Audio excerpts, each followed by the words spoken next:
Kementerian Perindustrian tengah mengoptimalkan potensi dengan mengandalkan porang untuk meningkatkan ekspor ya. Kementerian Pertanian menyebut pertanian porang menjadi andalan. Musim kemarau membawa berkah tersendiri bagi para petani porang. Kini 80% dari porang dimanfaatkan menjadi fenomenal dan terkenal di seluruh negeri. Oleh karena itu, Syahrul Yassin Limpo mendorong industri pengolahan komoditas porang untuk meningkatkan ekspor porang ke seluruh pasar mancanegara. Assalamualaikum warahmatullahi wabarakatuh. Salam Om Swastiastu, Namo Buddhaya, salam kebajikan.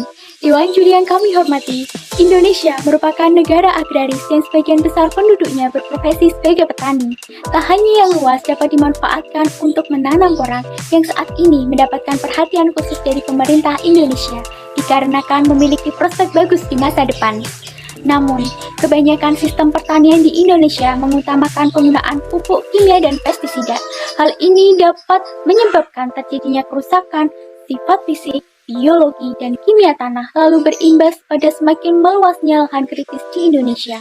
Padahal, peningkatan produksi dari penggunaan bahan-bahan tersebut sifatnya sementara. Dilansir dari surya.co.id, petani memiliki permasalahan dalam pemupukan karena masih menggunakan pupuk kimia.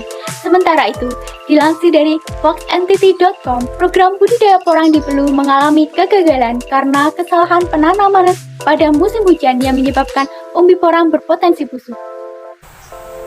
Dewan Juri yang kami hormati, permasalahan pada kondisi lingkungan penanaman porang telah menjadi masalah yang fluktuatif. Oleh karena itu, penulis menghadirkan suatu gagasan yang kreatif, inovatif, dan solutif dalam memecahkan permasalahan tersebut. Saya, Listianingsih, dan rekan saya, Haslinda Nawangsari. Kami dari Universitas Negeri Yogyakarta dengan bangga mempersembahkan Station sebagai rancang bangun alat deteksi suhu, kelembapan, dan pH tanah berbasis IoT pada lahan pertanian porang. Alat tersebut diharapkan dapat membantu petani untuk mengetahui tanah yang cocok, yaitu dengan pH tanah netral untuk budidaya tanaman porang dengan bantuan kemajuan teknologi Internet of Things. Kondisi tanah yang terkontrol diharapkan dapat meningkatkan kualitas umbi porang sehingga bernilai jual tinggi. Dewan Juri yang kami hormati, alat deteksi Tection memiliki komponen berupa sensor kelembaban atau DHT11, sensor pH tanah, sensor suhu DS18B20, modul Wi-Fi, dan mikrokontroler. Sensor kelembaban atau DHT11. Sensor ini merupakan sensor yang memiliki kalibrasi digital dengan kemampuan memberikan informasi suhu dan kelembaban udara. Prinsip kerja dari sensor ini dengan memanfaatkan perubahan kapasitif pada posisi bahan dielektrik di antara kedua keping dan pergeseran posisi pada salah satu keping dengan luas keping yang berhadapan langsung. Sensor pH tanah.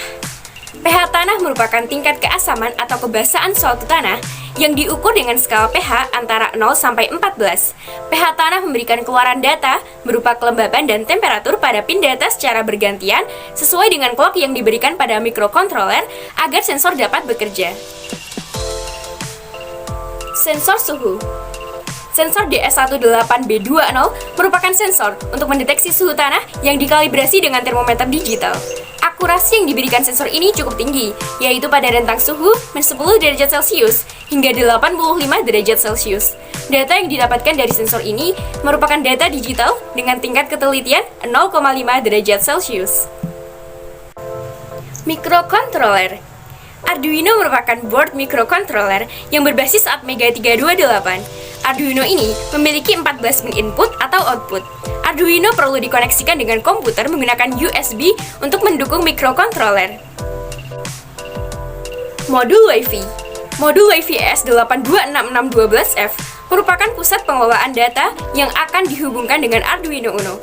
Modul ini dapat menerima informasi dengan basis protokol TCP atau IP. Ada pula digital I/O dengan mikrokontroler yang digunakan sebagai standalone dan slave pada mikrokontroler. Komponen-komponen tersebut dirangkai, kemudian kabel pada Arduino dan portable hotspot dikoneksikan ke Android. Data mengenai kelembaban, pH tanah, dan suhu akan ditampilkan dalam aplikasi untuk sistem Android.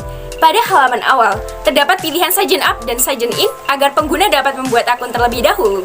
Setelah semua data terisi, akan ditampilkan halaman selanjutnya mengenai data kondisi lingkungan pertanian. Pada aplikasi tersebut, Terdapat pula fitur yang digunakan untuk mengaktifkan atau menonaktifkan deteksinya.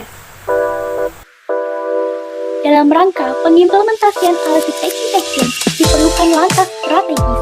Yang pertama yaitu tahap persiapan dengan mengidentifikasi komponen dan proses perancangan, lalu membuat alat deteksi dan menyiapkan server serta aplikasi sebagai pengolah data. Yang kedua yaitu tahap uji coba alat dengan cara alat digunakan secara langsung pada lahan pertanian orang. Setelah itu menunggu data yang diinginkan sudah terolah dan ditampilkan dalam aplikasi Android. Uji coba dilakukan selama 6 bulan dengan mentoring setiap 2 menit sekali, sesuai dengan masa tanam porang. Yang ketiga, tahap pemeriksaan dilakukan apabila alat yang dirancang dapat memberikan data yang akurat dan terbukti efektif. Lalu dilakukan evaluasi secara menyeluruh, mulai dari komponen, cara kerja, hingga data akhir yang didapatkan. Apabila terdapat kekurangan, dilakukan perbaikan agar kualitas alat pendeteksi meningkat.